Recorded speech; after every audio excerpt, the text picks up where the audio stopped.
Hello everyone, so I am Raminder Kaur, your biology teacher, and we are starting with our third video lecture of chapter number 9, Strategies for Enhancement in Food Production. We have already covered up animal husbandry as well as fisheries and various breeding techniques, and today we will start with our topic, that is plant breeding. The main objectives to study plant breeding is that as the population is growing and food crisis and hunger is increasing, so there is a need that we have to improve both quality and quantity of various kind of food products in this world, so that we can feed each and every one in this world. So in this plant breeding, so let's first of all talk about green revolution. Green Revolution has been started in Punjab Agricultural University in 1960. So during that time, Dr. M.S. Swaminathan, he is known as the founder of Green Revolution, because that was a time by which we cannot increase the land area of these kind of crops in Punjab, but with producing hybrid varieties we have overcome the situation that we were able to feed each and everyone. If we talk about Norman E. Borlaug, I'm repeating, Norman E. Borlaug, he is known as the father of green revolution in the whole world.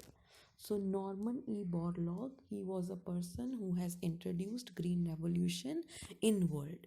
So the whole, it is dependent upon various kind of techniques.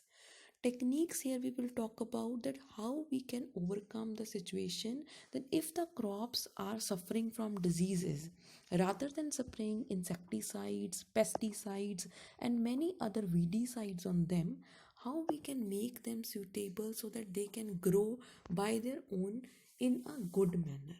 So here let's start with plant breeding. There are two methods. One is conventional breeding. Conventional means old and traditional methods by which agriculture has been introduced. But now there is a time to crossbreed to overcome the situation of homozygosity or inbreeding depression. We have to follow the methods. You all remember we have talked about emasculation, bagging, and tagging. So these are the one kind of steps that are followed in plant breeding. So let's talk about these five major steps that are very important in plant breeding. Number first is collection of variability. Variability means different varieties. Number two is evaluation. Evaluation means how introspection is done, which variety is good, and then altogether the second point is selection of parents. Here we will talk about the two different kind of plants which we will use as parents. We have to select them. One can be, if here I take an example, that a sugarcane variety grown in north, if it is having a good sugar quantity but it is small in size, and one kind of variety that is growing in south that is having less sugar content but it is tall. So these are the two kind of parents. If we crossbreed them, we will get a new hybrid which will be having good sugar content as well as it will be tall in nature, right? So number first was collection of variability, means collecting different kind of varieties. That is also called as germ plasm collection. We will study it in brief further. Number second is evaluating, finding out, identifying that which kind of varieties we need as parents. Number third, crossbreeding. That is, crossbreeding is what? Cross pollination, but it is not natural. Artificial is done by plant breeders. So here three points will come: emasculation, bagging, and tagging. Number fourth, selection and testing of superior recombinant. Recombinant is another synonym of hybrid. Superior means, why we call it as superior? Because it will be having all those desirable characteristics which are needful in our hybrid. So here what they will do, breeders will select that if they want all those good characteristics in sugarcane. One was high sugar, number two was tall characteristic. whether these two characters have been accumulated in the new variety or not. When they test this last point, they release for the population commercialization of these products, and they come to us and we can sow them and then we can use them. Now let's talk about number very first point, that is collection of variability. For this we need to see one video. So in this case, if we talk about collection of variability, that is a very first point. So here can be two different kind of crop varieties. There can be genetic variations. One can be with less disease resistant kind and one with a good yield. So if we take the different kind of varieties, here they have given one example like ragi. So that one which is showing disease resistance to particular bug and drought resistance, and the second one which is showing high yield but no resistance. Some give less yield, some show drought resistance, and these different kind of varieties, when they are collected, that is called as collection of variability. Now this can also be stored somewhere. All these kind of variabilities can be stored, that we call them as germplasm collection. So this library is called as germplasm collection, where we are storing all the new varieties which are being created. So this is very important. The very first point, collection of variability. Germplasm collection means collecting different kind of varieties of different kind of species. Now let's come to the second step, that is evaluation and selection of parents. So here we will select and we will identify two different kind of plants which have desirable characteristics. So this is a maize corn plant they have shown, a thin stem, a tall plant, good yield, big kernel and medium inflorescence. So plant variations can exist due to different kind of environmental conditions. So here if we take two kind of varieties, one which is growing in drought area, due to that condition they are dwarf, but the other one which is growing in normal environment, that is taller. So we have two different kind of species with us. Now we come to step number 3, that is cross hybridization among the selected parents. So pure line parents, desired characteristics we have, now we will cross hybridize them. So we will get hybrid progeny that will be having all the desirable characteristics. So it is helping us to get the desired traits in the further generation. So let's take an example of the ragi plant, that is one kind of millet. So you can see two different parents are there. They were pure line crossing, and we will get an hybrid that is having both qualities, high yielding and high disease resistant. It is done by artificial hybridization, that is emasculation, bagging and tagging, but all the conditions under controlled supervision of the plant breeders. So the very first step, that they will remove the stamens. So selection of parents with desired characters has been taken and care is being provided under artificial conditions. First is emasculation, when the anthers are removed with care, so to prevent the self-pollination technique. Second is bagging, by which a polythene bags they are used to cover them so that it can avoid any kind of problem, so that self-pollination could not occur. And when they collect the pollen grains, what they will do, they will take these pollen grains and separate on the stigma. Now this is called as artificial pollination. Then the third type is tagging. They are being tagged so that they should get to know which breeds are there by the plant breeders. There are some limitations of cross hybridization, that it is time consuming and tedious process because plant breeders have to take a proper record and they may not combine all the traits. Now the number step 4 is selection and testing of superior recombinants. Superior recombinants are those which are having all those desirable characteristics. When they are selecting all those hybrid varieties, then they will test it.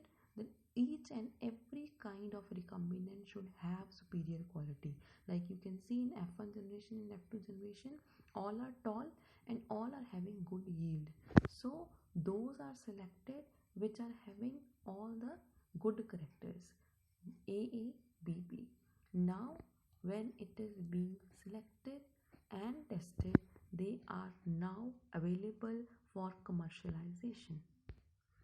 The cultivars are grown in search field and their performance is recorded under the supervision. In India, ICAR at New Delhi carries out these evaluations. After evaluations, the plants they are again tested at farmer level and then they are now available. Now comes to the last step, that is multiplication of improved seed. Now they are multiplied by growing them in suitable condition. You can see seed go down. So when enough amount of seeds are available to these plant breeders, then they are giving the quality check and then they are going to supply in the market as a certified seeds. So to repeat it, we have taken up the 5 steps. Number 1 is collection of variability, by which different varieties, species and relatives of cultivated species are collected and preserved, and that preservation is called germplasm collection. Number 2 is evaluation and selection of parents. So I will give you one another term, that is identification and selecting the parents that they are being used with desirable characteristics. Number 3 is cross hybridization among the selected parents. So that is done with 3 processes are there: emasculation, bagging and tagging. So it is being done. Next, fourth is selection and testing of superior recombinants. So we have done that how the superior characteristics are being tested. Firstly, they are tested by the plant breeders and then they are followed by the farmers for 3 continuous seasons. Last point is testing, release and commercialization of new cultivars. So this is being done and then seeds are available to everyone so that they can grow these them accordingly. Now let's talk about how the GDP is. So GDP is gross domestic product, that is accounting 33% of India's total accountability, and it gives employment to 62% of Indians population. So this topic we have already discussed when I told you that in 1960 how PAU scientist Dr. M.S. Swaminathan has taken out the foundation of green revolution and given us very good yield. So the yield of the plants has been improved. So these examples are given of maize, wheat and garden peas. Now let's start with the next topic. So during the period 1960 to 2000, how much production of wheat has been increased? You can see a tremendous increase from 11 million tons to 75 million tons. But in rice, it has increased 35 million tons to 89.5 million tons. So it was only because of the few scientists who were working very hard. So I told you earlier also the name of Norman E. Borlaug, who is also known as green revolutionist of the whole world, who is the founder of green revolution of the world, Norman E. Borlaug. He got Nobel Prize also, Nobel Award because of this. So in 1963, variety, here this is important question can come, Sonalika and Kalyan Sona. These are the 2 varieties of wheat. I am repeating, 2 wheat varieties which are improved. Sonalika and Kalyan Sona, they yield very good and even they are disease resistant. They are introduced in India. Now, semi-dwarf rice varieties. If I ask you one question, you must have observed that wheat, rice and many other cereals which are grown around us, they are not too tall. They are always dwarf. Why do we want them to be dwarf in nature? Because when there will be dwarf, there will be less biomass production. Because if they will be tall, larger leaves, larger stems, larger roots will be there, and grains will be very less in quantity as well as quality. Now, scientists introduced that when they are turned into semi-dwarf categories, the quality and quantity of the grains will increase. So this is very important. If the question comes, what are the desirable agronomic characteristics in rice and wheat, you can introduce one point: semi-dwarf varieties. So IR8, it is the variety which is developed at International Rice Research Institute, Philippines. And number second is Taichung native one from Taiwan. Then later, better yielding semi dwarf varieties of rice were also introduced. Underlined, Jaya and Ratna are the rice varieties, improved varieties, and Sonalika and Kalyan Sona are the improved varieties of wheat. Now, let's come to sugarcane. I told you in collection of variability that two different kind of sugarcane varieties were taken. Saccharum barberry, grown in North India, it was having very less sugar content and yield. And in the other south one, the variety was Saccharum officinarum, thicker stem, higher sugar content, but did not grow well in North India. Means it was not suitable in these kind of conditions that we have, because we have different temperature and climate here. But with this plant breeding, it was made successful, and now the new hybrid, which is made of sugarcane, that can grow in any climate. It has thick stem, it has high yield, it has more sugar. So these are the good desirable characteristics. Next we come to millets. So what are millets? You all know about jawar, you know bajra, hybrid maize is there. These are millets. They are very rich in minerals and vitamins. These days, if we talk about organic farming, millets is one of those. Why? Because if we are talking about groundwater table, if there is a reduction, it is due to rice. We are growing paddy, it is withdrawing water for irrigation, it requires flooding condition. But if we grow these millets, they require very less water, so they can easily grow in drought conditions, right? So the next topic is plant breeding for disease resistance. Earlier we have studied from different abiotic conditions how were they made able so that they can grow at any place. Now we will talk about if the plants they are infected by different insects and pests, how we can make them that they should not get infected. So here it is being told what is resistance. Like you have seen in this virus situation also, and in general also, some children are there, some people are there who are more susceptible to diseases. They got infected by any common cold or any other problem very easily because of their less immunity. That is called they are more susceptible. Opposite term is resistance. If we can cope up the situation, then it is called as resistance. Now here also, this resistance was to be introduced in plants so that we can spray less insecticides and pesticides to get rid of the harmful impacts of these insecticides. So here they have talked about some of the diseases which are caused by fungus, that is rust, brown rust of wheat, red rot of sugarcane, late blight of potato, and many others. Now, what are the methods? Again, we will talk about some conventional methods are there by which we can collect variability. We have to perform all the 5 steps again, right? Screening, germplasm, hybridization, selection, evaluation, testing, and release. Now, this is very important. Here you have to read this whole table, and the question can come like leaf and stripe rust disease resistant in which variety of wheat. So your answer will be Himgiri. So I hope this will be clear to everyone. They have talked about wheat, brassica, cauliflower, cowpea, and chili. So the in the central column you can see the varieties. These are the hybrid varieties which are not affected by any diseases which are mentioned on the right hand side. Now here they are talking about introducing mutations. If we talk about mutations are the sudden changes. these are only done artificially. So if we introduce some kind of change, then the more desirable characters can be identified. So mutation breeding can also be followed, by which we can make the species disease resistance. Here the question comes that the resistance to different kind of diseases, how can it overcome the insect's pest?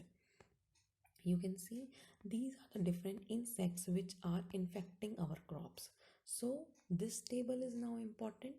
If we take about brassica, flat bean, okra, so you can find out all these examples are here. This is okra, right, which we call ladyfinger, that is pindi. Fine. Now you can see here shoot and fruit borer. You can see the caterpillar. It has first of all laid eggs. Now the caterpillar is coming out. It is boring the whole fruit. This is the ladyfinger is the fruit. So it is infecting. Then number second, they have shown in flat beans. So this is a flat bean which are being attacked by many aphids. So these are the black color aphids, you can see such a population. Then you can see number third, this is a brassica rapeseed mustard leaf on which many kind of aphids are there. So these are looking like a grasshopper which can bore them. So we want these kind of plant breeding techniques by which naturally the plants can develop these kind of situations, so that they should be able to get rid of all these problems by their own. Now we will meet in the fourth video lecture, in which we will study three topics. Number one, biofortification. Number two, somatic hybridization. And number three, tissue culturing technique. Thank you.